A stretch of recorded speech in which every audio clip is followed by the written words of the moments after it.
Once upon a time, there was a happy town full of happy people. Its houses grew over the countryside like hairs on a man's back, and its fields spread out like a beautiful woman's hair.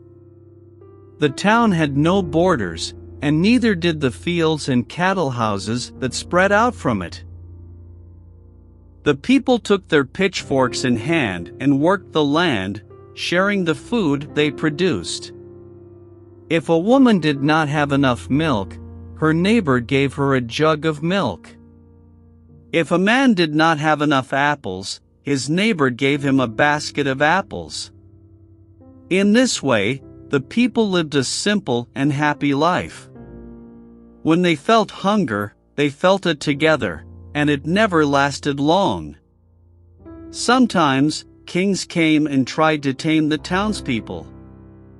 They said, "My land is so much richer than yours. Come and work my land for 10 days a year. I will give you part of the food you make, and when bandits come from the woods, I will protect you." But the people did not listen. Why should they work for a king and only get half of the food they made? And they did not need his protection. Whenever bandits came, they took their pitchforks in hand and defended the town themselves. If a thief came and stole food from their fields, they did not hurt the thief. Instead, they took them inside and gave them a good meal, and often these people joined the town, and everyone quickly forgot that they had once been thieves. Sometimes, the kings tried to make the townspeople work for them. One king married a daughter from the town, and said that the family of the daughter now belonged to him, and must work in his fields. It didn't take long before they took their pitchforks in hand, and the king was running away. But one day, something different came to town, riding a strange wind that blew from the south. If you saw it, you would ignore it, because it only looked like a leaf. But if you came closer, before it blew away, you might see some eyes, or a mouth.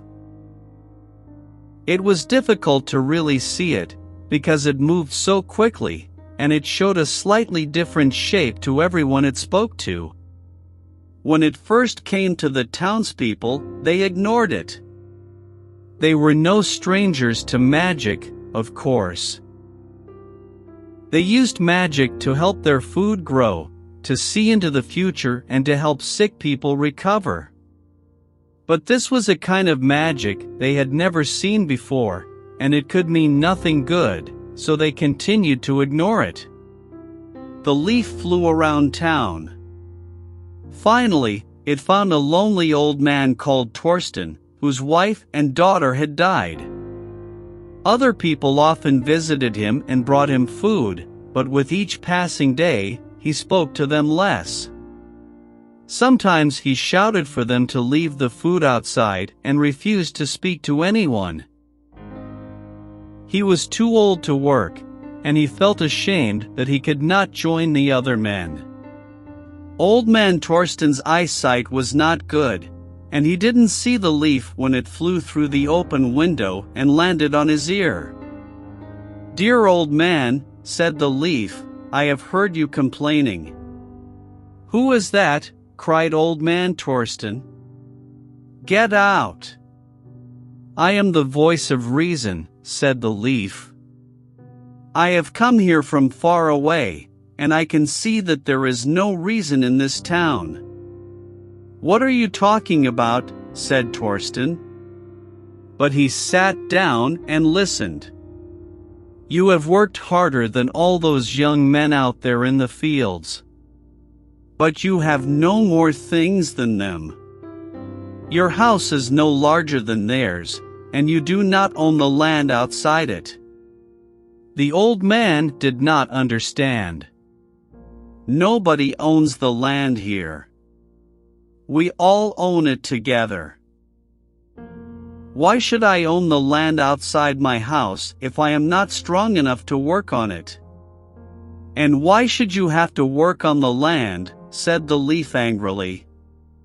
"You have worked hard all your life, and they left you here by yourself. Those men bring you food as if it is a gift, when really, they should be bringing you much more." Torsten thought for a long time. He knew that when you heard voices, it was important to listen to them. He had heard a strange voice before he married his wife, and the voice had told him that she would die before him. He didn't listen then, and look what happened. "And how can I change this?" said the old man. "I am too weak to work in the fields. I am alive. Is that not enough?" "Oh, but changing things is simple. It goes like this." The next day, 2 young men from town came to bring old man Torsten his food. When they got there, they were very surprised. "What's this?" said one of the boys. Around the man's house, a wall of plants had grown. It was a row of hedges, but they had never seen hedges used in such a way before. It made a big square around the house, and they had to walk around the hedge to find a way in. "What magic have you used, old man?" asked one of the boys. "These hedges grew overnight." "Get out!" shouted Torsten. "You're on my property. Leave the food there and I'll get it myself." Old man Torsten came outside holding his pitchfork, and the 2 boys didn't have to be told twice. They left the food by the hedgerow and ran away. News of this event quickly spread around town. Nobody could understand what old man Torsten was doing. Several people tried to go and speak to him, but as soon as they crossed the hedgerow he ran after them with his pitchfork. So finally, people ignored him. But there was a problem. There was plenty of useful land within the hedges, and that was land that none of them could use. The man could not plant food there himself, but it seemed he did not want other people using it either. Well, as much as the people loved the old man, they couldn't allow what he was doing. So they stopped bringing him food. They knew that, one day, he would have to come out from the hedges and ask for their help. But that didn't happen. For weeks, Torsten didn't appear. People saw something strange through the hedges. Finally, a brave woman went and looked, and found out that the old man had a young woman living with him. "It's Jaquette, Dorothy's girl," she explained to the others. Dorothy was saying she kept disappearing. Apparently, Jaquette now works for that old rat. She works his fields in the day. The phrase "fields" sounded so strange, and at night. "Well, I don't know what goes on.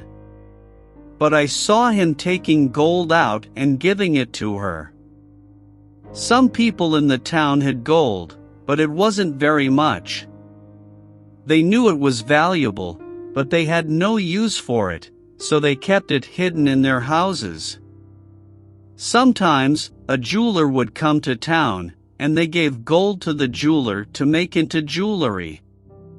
"How strange," said a young man. "Has Jaquette become a jeweler? Where did she learn?" The next day, they found out what was going on. Jaquette came into town and asked to buy people's food. "I'll give you this gold," she said, and held out a piece of gold. "Jaquette," said Dorothy, grabbing her daughter's arm, "you stop this right away. I have so much work to do at home now that you've left. There's washing and cleaning and cooking. But really, if you wanted to become a farmer or a jeweler, you should have said. But Jaquette ignored her, pulling away and smiling like she knew something that her mother didn't. She looked tired and hungry, and the people would have given her food if she had just asked. So why was she offering gold? Still, they felt sorry for her, and some of them thought if they gave her gold she might return home. So they took the gold and gave her food. So the old man was right, she said, and laughed, taking all the food with her back to the old man's house. Something's not right about that girl, muttered Dorothy. She was always difficult, but never like this. Over the next few months, a strong wind blew, and many leaves flew about. They landed on walls, on the ground, and sometimes they landed on people's faces. Strange voices blew about in the wind, and nobody knew where they came from. A couple, who lived on the edge of town, were the next to plant hedges around their house. They took even more land than Torsten. "We have 3 children," they said, when people asked what they were doing. "They can work all this land. We need this land. It's our property now." And so more and more people planted hedges, because they were worried they would have no land to work on. And when there wasn't enough food, instead of asking their neighbors, as they had in the past, people took out their gold pieces and used them to buy food from their neighbors. Of course, there were people in town who did not like this system. They spoke of strange voices, and said that they were acting like those stupid kings who tried to tame them. But people ignored them, because winter was coming soon and they were worried about their own food. Anyway, if someone needed it, they could always ask their neighbors for food, couldn't they? But you would only do that if you were really hungry. The winter came, and the people sat inside and ate the food from their own fields. It felt good to be eating food that belonged to them. But they did not have as much food as before, and they could not invite their neighbors round, in case they didn't have as much food as them.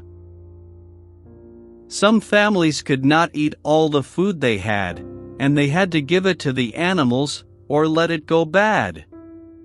With the cold weather, the people's attitudes also turned cold. Before, there had been celebrations all year round. The people had danced in the fields and sung songs to the growing food. Now, with all the hedges, they could only dance on their own property. On Christmas Day, the people sang inside, trapped by wood and hedges, so their neighbors didn't hear. The biggest change came in the spring. One day, the people came outside and found a man hanging from a tree in the center of town. "I hanged him myself," said old man Torsten coldly. Now that his neighbors had become like him, he did not hide in his house anymore. He walked around town with pride, and some could not look out of their windows because Torsten's cruel smile filled them with fear. "I found him stealing my food in the night." "But we've never done things this way," said the townspeople. "We give food to those who need it." "But it's my food," said Torsten. "My fields. It has been a long, difficult winter. You understand. You sat at your table, just like me, and you saw how little there was to eat. And if there was enough food, why should he have it? He did not work the fields that grew it. He who would give this man their food, when their own table was empty, stepped forward." The people thought, and they realized that none of them wanted to give the man their food. Torsten was right. This man should have planted more carefully, worked harder, made the difficult decisions that are necessary to survive. It was his own fault that he died. The next time a king came to town, it was not difficult for him to tame the townspeople. They already obeyed the words of leaves and hedges. Why not a king?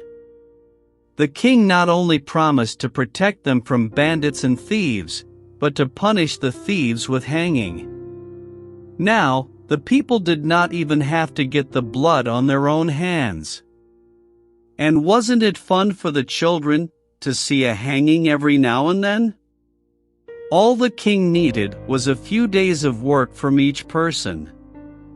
And so, in this way, reason left the town and progress came in. The townspeople learned the importance of planting hedges, trading with gold, and obeying men with nice clothes. When the people held their pitchforks, they used them to farm, never to fight. They were proud that they could plant their own food on their own property. But with the work they did for the king, it was his property that grew the largest, and it was his stomach that grew the fullest. By the time the townspeople realized this, it was already too late.